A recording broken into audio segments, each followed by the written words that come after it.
Je m'appelle Valérie Gauthier, je suis ravie d'être parmi vous je travaille depuis 25 ans sur l'accompagnement des jeunes, des entrepreneurs, des dirigeants dans leur développement personnel et dans leur capacité de leadership. Ça, c'est un petit peu de contexte. Et je vais commencer plus près, un peu plus près, d'accord.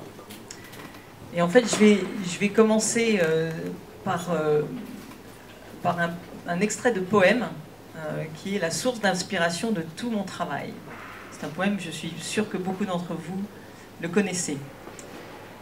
La nature est un temple où de vivants piliers laissent parfois sortir de confuses paroles. L'homme y passe à travers des forêts de symboles qu'il observe avec des regards familiers. Comme de longs échos qui de loin se confondent dans une ténébreuse et profonde unité, vaste comme la nuit et comme la clarté, les parfums, les couleurs et les sons se répondent. Ce sont les deux premières strophes d'un poème qui s'appelle « Correspondance » de Charles Baudelaire et qui exprime la force des relations entre les sons, les images, les rythmes, qui est également la force de la poésie. Alors la poésie, c'est souvent perçu comme quelque chose d'un peu étrange, un peu différent. Et pour moi, la poésie a toujours résonné comme une source d'inspiration parce qu'elle est capable de relier des éléments qui ne sont pas forcément connectés au départ. Et quand j'ai des éléments, ce sont des mots au départ, puisque la poésie est faite de mots, mais ce sont des mots qui, lorsqu'ils sont associés les uns aux autres, créent des images, créent des rythmes, créent des sonorités, qui font que ce qu'on entend, ce n'est pas seulement le sens des mots, mais aussi la perception qu'on a, ce qu'on ressent de façon sensible, parfois un frisson, parfois un peu de chaleur, parfois un sourire, parfois des émotions, de la joie. Et ce qui est intéressant dans la poésie, c'est que cette richesse qu'il y a dans des choses très différentes, que sont les images et les sons, provoque une capacité à transmettre des choses au-delà juste des mots et des significations. Pourquoi c'est une source d'inspiration pour moi depuis toujours? Parce que j'aime travailler dans les différences, avec les différences et pour valoriser les différences. Dans ma carrière de prof, j'ai eu la chance pendant 8 ans de diriger un programme qui s'appelle le MBA de l'HEC, où j'avais plus de 50 nationalités rassemblées dans des cours, dans les mêmes programmes, et des gens qui venaient pas seulement de pays différents, mais aussi d'origines, de formations très différentes. Et mon rôle était de les mettre ensemble et de les faire travailler ensemble pendant 16 mois pour qu'ils arrivent à progresser. À progresser dans leurs connaissances techniques, donc ça pouvait être la finance, le marketing, ça pouvait être un peu tous les domaines techniques du management, mais aussi à progresser en tant qu'individu, en tant qu'être humain. Et le fait d'être si différent, d'être américain, indien, allemand, japonais, et de devoir travailler ensemble, crée beaucoup de tensions. Par définition, quand on est différent, on ne voit pas les choses de la même façon, on ne comprend pas les choses de la même façon, donc il y a des tensions qui émergent. Et de ces tensions, souvent, on a des conflits. Et quand on veut travailler ensemble et progresser ensemble, notre objectif, qui est un objectif de vie aussi, c'est d'arriver à dépasser les tensions ou à les rendre positives pour progresser. Et donc mon travail dans l'accompagnement de ces jeunes, ça a été, sous l'inspiration de la poésie, de créer des liens positifs entre ces différences pour que chacun puisse puiser au fond de lui-même ou d'elle-même et en acceptant le regard et les différences de l'autre pour progresser, avancer, découvrir de nouvelles façons de voir et de penser. Et pour arriver à les faire travailler ensemble de façon efficace, j'ai développé des méthodes, une en particulier, qui se résume par 2 mots, le savoir relier. Alors, le savoir relier, c'est évidemment un concept qui s'est développé, mais c'est aussi une approche qui permet d'aider les gens à mieux fonctionner et mieux créer, mieux inventer, mieux développer une entreprise, mieux développer une initiative, améliorer les relations qu'ils vont avoir, il et elles vont avoir, pas seulement dans le travail, mais aussi dans les relations personnelles. Et le point de départ de la relation, c'est d'abord avec soi-même. C'est-à-dire que le savoir relier, c'est d'abord comment je vais me connecter avec moi-même de façon profonde, qualitative, en étant capable de me remettre en question, de me poser des questions, et ensuite de réfléchir sur moi avec un peu de perspective. C'est très difficile de se regarder en face. Souvent, quand je démarre un séminaire de savoir relier, je dis, je pose la question, combien de fois, quand est-ce que vous regardez dans le miroir? Et vous, quand est-ce que vous vous regardez dans le miroir? Donc, on ne regarde pas vraiment le fond de nous. Et donc, se remettre en question, se poser des questions, c'est un travail. C'est un travail qui n'est pas facile, d'ailleurs, qu'on appelle donc, c'est un travail d'introspection, et que j'ai voulu guider en posant des cercles de questions qui vont d'abord démarrer par vous et vous-même, donc des questions sur vos passions, sur comment vous êtes quand vous êtes seul, est-ce que la solitude est une question pour vous, quelles sont vos peurs, est-ce que vous arrivez à les dépasser, voilà, ce genre de questions qui vous aident à réfléchir sur vous-même. C'est le premier cercle de réflexion. Le deuxième, c'est vous et une autre personne, donc dans une relation interpersonnelle à deux. Quel type de relation? Qu'est-ce qu'une amitié? Qu'est-ce que l'amour? Des questions un peu autour de ça. C'est le deuxième cercle de réflexion. Le troisième, c'est vous et un groupe, une communauté.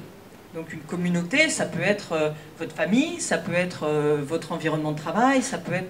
Vous choisissez la communauté dans laquelle vous interagissez, et là, pareil, il y a une série de questions. Comment est-ce que vous êtes quand vous communiquez dans telle communauté? Est-ce que vous êtes à l'aise? Est-ce que vous êtes... Voilà, donc ce type de questions-là. Et le quatrième cercle, c'est vous et la société. Comment vous vous situez par rapport à la société, donc le monde, la planète, l'environnement. Et un exemple de question sur ce quatrième cercle, c'est quelles sont les limites de votre compassion. Donc ce sont des questions qui vous amènent à réfléchir autrement. Donc on est sur la vie autrement, hein, sur ce salon. Donc réfléchir autrement et prendre du recul. Et donc réfléchir aussi plus en profondeur. Donc ça, c'est la première étape du savoir relier qui vous amène à cette capacité à mieux vous connaître. Et on sait que la connaissance de soi est un déclencheur de confiance en soi. Donc c'est un premier élément qui est vraiment fondamental dans le travail. Sauf que si on s'arrête là, c'est pas bon. C'est pas bon parce qu'on tourne en rond. Et on a peut-être un peu plus de recul par les questions qu'on s'est posées, mais finalement on va écrire ce que j'appelle un autoportrait, c'est la phase auto, donc on a écrit sur soi. Très bien, on a un document, ça nous donne un peu de recul par rapport à nous-mêmes, mais on est en boucle avec soi-même. Et donc ce dont on a besoin, c'est l'étape suivante que j'appelle le duo, et qui est d'accepter le regard de l'autre sur votre propre regard. Et ça, c'est une approche qui vous met un peu en danger, quelque part, parce que ce que vous devez faire, c'est l'autoportrait que vous avez écrit, vous allez l'échanger avec une autre personne qui aura fait la même chose, qui aura fait son autoportrait, sur pas forcément les mêmes questions, mais qui aura eu ce processus de réflexion. Et donc vous allez partager un document qui est quand même très personnel et très intime, et là on se dit, oh là là là là, non, non, ça j'ai écrit, mais c'est que pour moi. Et moi je vous demande non, vous allez l'échanger, mais l'autre personne, elle va faire la même chose, avec un certain nombre de règles du jeu dans cet échange. Les règles du jeu sont que, quand vous allez vous retrouver tous les deux, vous allez commencer bien sûr par lire le portrait l'un de l'autre, et rien que cette étape-là, c'est une étape d'ouverture, hein, accepter d'échanger et de donner cet autoportrait et de lire le portrait de l'autre, c'est une étape d'ouverture, et c'est là que parfois il y a un petit pincement, une petite crainte hein, de cette ouverture. Mais comme les règles du jeu, du duo, sont extrêmement protégées, c'est un environnement très protégé, hein, comme un coffre-fort, vous êtes dans une bulle, et vous allez avoir cet échange qui n'a pas d'intention, c'est-à-dire vous n'allez pas échanger avec cette personne pour un objectif particulier, c'est juste l'échange qui est important. Vous n'avez pas de jugement, vous n'êtes pas là pour juger la personne, et il n'y a rien de vrai ou de faux. Donc c'est un moment très particulier, très privilégié, très protégé, où la relation s'établit de façon, ce que j'appelle première, c'est-à-dire sans ses intentions, sans ses jugements, sans ses objectifs d'atteindre quelque chose. Et ce qui se passe, pour l'avoir fait avec des milliers de personnes, pour illustrer ces milliers de personnes, le protocole que je vous décris actuellement est aussi développé sur Internet, et j'ai plus de 5000 personnes qui sont actuellement en train de le faire en ligne. Donc ce qui marche en présence, là que vous pourriez faire ensemble, marche aussi à distance. Donc des milliers de personnes qui l'ont fait, avec un résultat constant qui est « Waouh ! Qu'est-ce que ça fait du bien de passer 2 heures », parce qu'un duo ça dure 2 heures, ça peut durer plus, mais en général je le limite à 2 heures, et on dit ça va être très long, mais en fait c'est très court. Et c'est un soulagement, c'est un sentiment de libération, où on peut enfin s'exprimer sans avoir cette crainte d'être jugé, d'être analysé, d'être interprété pour ce qu'on dit, et simplement un échange très très productif. Le travail qui était fait a montré que plus on a d'écart entre 2 individus, a priori, parce qu'on est différents, plus on va avoir d'efforts à faire pour aller vers l'autre, et cet effort nous amène à être, plus l'effort est grand, plus on progresse sur soi. Donc finalement, le bénéfice, il est double. Il est à la fois pour soi parce qu'on gagne en confiance. J'ai accepté ce regard qui m'a appris plein de choses sur moi, et maintenant, j'arrive à mieux connaître mes limites, mais j'arrive aussi à me reconnaître dans l'autre. Signe même de la subjectivité, mais que aussi la perception, c'est une réalité. Et votre réalité n'est pas forcément la même réalité que votre voisine. Et c'est très intéressant de le noter, parce que quand on travaille avec des managers ou des dirigeants, et qu'on travaille sur des notions techniques, financières par exemple, et qu'on travaille sur un tableau de chiffres, mais c'est le même phénomène. C'est-à-dire qu'on a des chiffres qu'on doit analyser, mais on a aussi une perception qui se mélange avec tout ça. Et la perception, elle va induire une part de jugement, une part d'interprétation, et donc ça a été expliqué par des scientifiques, par un phénomène qui s'appelle l'échelle d'inférence, et qui montre que quand on est face à une réalité, imaginons que je suis cette réalité-là aujourd'hui, si vous êtes en bas de l'échelle et que je vous dis, qu'est-ce que vous regardez? Vous allez voir une femme blonde, vous allez voir un ton de voix peut-être, vous allez voir un pull bleu, une chemise rose, un pantalon bleu. Ça, c'est ce que vous allez voir. Vous allez entendre des intonations, des sons. Si on s'arrête à la perception objective, la plus objective possible, ça va s'arrêter là. Sauf que dès qu'on est sur cette échelle de relation avec le monde extérieur, on va tout de suite sélectionner et filtrer quelque chose qui nous parle. Donc on va aller très très vite vers une forme d'interprétation. Et donc, c'est pas femme blonde, donc nordique. Et tout de suite, on monte les niveaux de l'échelle et on va tirer des conclusions, on va arriver à une interprétation, voire un jugement qui est influé par ce que vous avez dans votre relation même, dans votre existence, dans votre culture. Je donne toujours un autre exemple. Si vous voyez un ours, vous baladez au Canada ou en forêt quelque part, et vous voyez un ours, qu'est-ce qui vous arrive? La peur. Donc le réflexe, c'est de dire, je vois un ours, j'ai peur. Ou alors, je vois un ours, je fuis. Ce qui, entre parenthèses, n'est pas la meilleure des choses à faire. Mais en fait, quand vous voyez un ours, il y a un phénomène qui se produit dont vous n'êtes pas forcément conscient, mais vous tremblez. C'est un signe sensoriel, le tremblement, qui va précéder votre émotion, qui va être la peur. Et c'est dans cet ordre-là que ça se produit. C'est-à-dire que votre corps, vos sens, vont vous donner des informations que souvent, vous ne détectez pas, parce que vous êtes déjà à l'étape suivante, à l'étape d'interprétation, voire à l'étape d'action. Je fuis. On m'a dit que l'ours était dangereux, donc j'ai peur, donc je fuis. Le raisonnement se fait très très vite. Alors que si vous ressentez les tremblements et que vous prenez en compte les tremblements, vous allez avoir un ressenti physiologique qui va vous permettre de mieux, voire d'anticiper parfois, et de mieux réagir.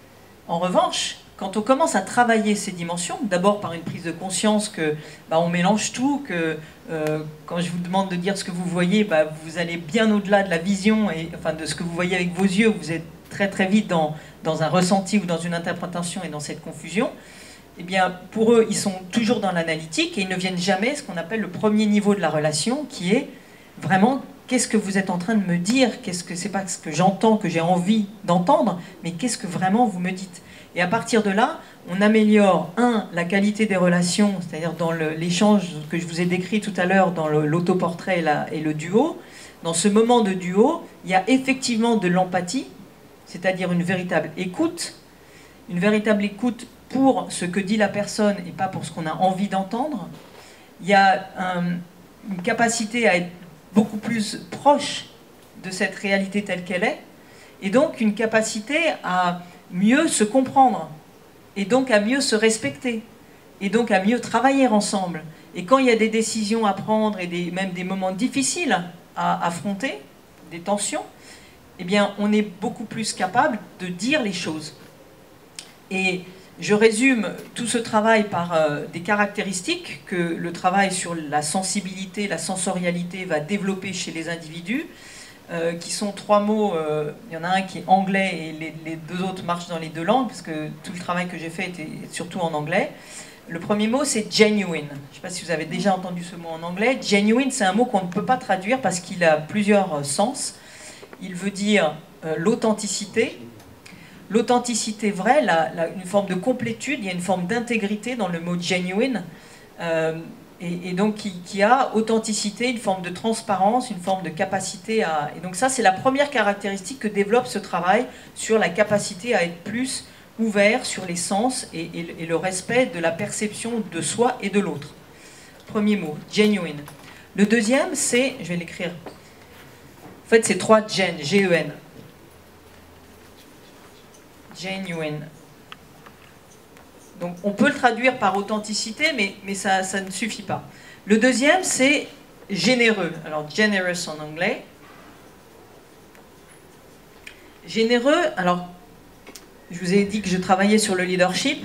On parle rarement de générosité chez les leaders. Mais pourtant, c'est essentiel. Et la générosité, telle que je l'entends, c'est l'engagement.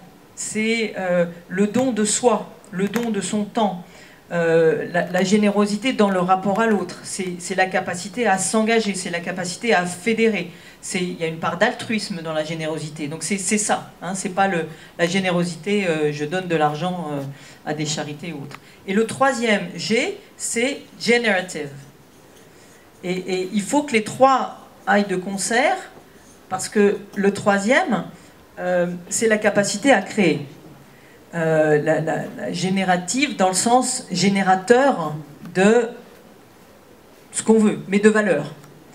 Et quand on associe ces 3 caractéristiques, on a la définition d'un leader qui a une capacité relationnelle surdéveloppée, c'est-à-dire qui est capable de créer un environnement pour que les autres donnent le meilleur d'eux-mêmes.